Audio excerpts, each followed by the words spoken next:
9 న్యూస్కు స్వాగతం. నేటి వార్తలు. కర్నూలు జిల్లా ఎమ్మిగనూరు పట్టణం కలెక్టర్ ఉత్తర్వుల మేరకు అంబేద్కర్ భవనమునకు కేటాయించిన స్థలంలో వేరే ప్రతిపాదనలు నిమిత్తం స్థానిక ఎమ్మెల్యే బీవీ జయనాగేశ్వర్ రెడ్డి భూమి పూజకు వ్యతిరేకంగా పాత్రికేయుల సమావేశం ఏర్పాటు.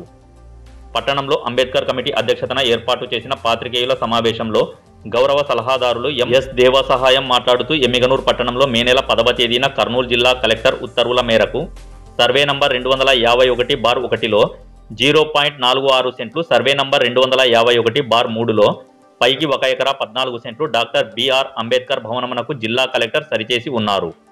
కానీ ఈ భూమి ఎమ్మిగనూరు మండలం తహసీల్దార్ RCB 1752/2016 జూలై నెల 29వ తేదీన 2016 సంవత్సరంలో పరశురాం భవన్ కొరకు ఆంధ్రప్రదేశ్ బ్రాహ్మణ కార్పొరేషన్ వారికి 0.30 సెంట్ల స్థలమునకు ప్రతిపాదన పంపియున్నారు. మరియు ఎమ్మిగనూరు మండల తహసీల్దార్ RCB 2817/2017 జనవరి 17వ తేదీన 2018లో ఓల్డేజ్ హోమ్ కొరకు శ్రీ గురు రాఘవేంద్ర సేవాదల్ చారిటబుల్ ట్రస్ట్ వారికి 0.10 సెంట్లు స్థలమునకు ప్రతిపాదనలు పంపియున్నారని ఎమ్మిగనూరు మండల తహసీల్దార్ కార్యాలయం RCB 2818/2017 గ్రామ రెవెన్యూ అధికారి కార్యాలయం కొరకు 0.03 సెంట్లు స్థలమునకు POB స్థలం నుంచి కేటాయించాలని ప్రతిపాదనలు పంపియున్నారని తెలిసినది.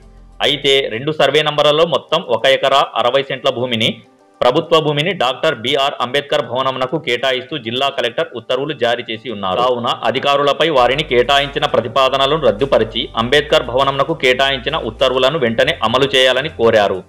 9 టీవీ న్యూస్తో రిపోర్టర్ ఇలియాస్. 10/5/2018 కలెక్టర్ వారి ప్రొసీడింగ్స్ ప్రకారం సర్వే నంబరు 151/1లోన 46 సెంట్లు మరియు సర్వే నంబరు 151/3లోన 1 ఎకరా 14 సెంట్లు అంబేద్కర్ భవన్కి కేటాయించడం జరిగింది. ఈ కేటాయించిన భవన స్థలాన్ని ప్రస్తుతము ఆ రోజు నుంచి ఈ రోజు వరకు దాన్ని ప్రభుత్వము సోషల్ వెల్ఫేర్ డిపార్ట్మెంట్కి ఇవ్వకుండా నాన్స్ చివరిలోన ఈరోజు రేపు ఆ స్థలాన్ని మొత్తం 46 సెంట్లని ప్లస్ 1 ఎకరా 14 సెంట్లని పరశురాం భవన్ అంటే బ్రాహ్మణ్ భవన్గా మరియు విఆర్ఓ భవన్గా కేటాయిస్తున్నాము. రేపే భూమి పూజ చేస్తామని చెప్పి ఎమ్మెల్యే గారు మాకు ఇన్ఫర్మేషన్ ఇవ్వడం జరిగింది. ఇదే అన్యాయము. మాకు కేటాయించిన భూమిని మాకు అంబేద్కర్ భవన్ కేటాయించిన భూమిని అంబేద్కర్ భవన్కి ఇవ్వకుండా ఏమాత్రము జీవోలు లేకుండా ప్రొసీడింగ్స్ లేకుండా ఏమి కలెక్టర్ అనుమతి లేకుండా లేదా స్థానిక అధికారుల అనుమతి లేకుండానే అది పరశురాం భవన్కి అట్లానే విఆర్ భవన్కి మేము భూమి పూజ చేస్తామంటే ఒప్పుకునేది లేదు.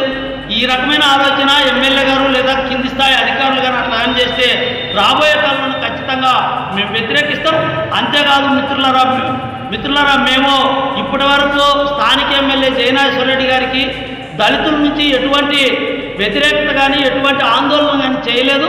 దళితులకి జయనాగేశ్వర రెడ్డికి మంచి అవినాభావ సంబంధం ఉంది. దాన్ని జయనాగేశ్వర రెడ్డి ఎమ్మెల్యే గారు ఉపయోగించుకోవాలని, అట్లా కాకుండా దళితులకు కేటాయించిన అంబేద్కర్ భవన్ కేటాయించిన స్థలాన్ని బ్రాహ్మణులకు విఆర్ఓలకు ఇస్తే సహించేది లేదు. అట్లాగాని బ్రాహ్మణ భవన్కు విఆర్ భవన్కు భూమి పూజ కానీ చేస్తే దాన్ని అడ్డుకొని అవసరం అనుకుంటే మా ప్రాణాలను అర్పించైనా ఆ స్థలాన్ని మేము సాధిస్తాం. ఇంతేకాదు అమరావతి నుంచి వచ్చిన జీవోలు ఉన్నాయి, ఆర్టీఓ ఆదోళన నుంచి వచ్చిన జీవోలు ఉన్నాయి, కలెక్టర్ గారు ఇచ్చిన జీవోలు ఉన్నాయి. అట్లనే ఆ భూమి నిషేధం ఉంటే ఆ నిషేధం నుంచి తొలగించడానికి వచ్చిన జీవోలు ఉన్నాయి.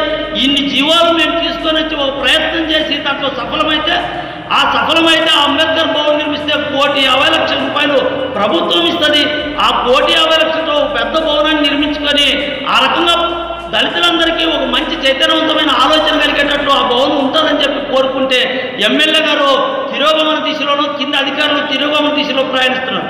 మేము ఈ పట్టణంలోన 1% జనాభా లేని మంగళోళ్ళకి కళ్యాణ మండపాలు నిర్మిస్తారు, 1% జనాభా లేని కురవోళ్ళకి కళ్యాణ మండపాలు నిర్మిస్తారు, 1% జనాభా లేని ఈడుగోళ్ళకి కళ్యాణ మండపాలు నిర్మిస్తారు, 5% 10% జనాభా ఉన్న ముస్లిమ్స్కి మంచి షాదీ కారు నిర్మిస్తారు.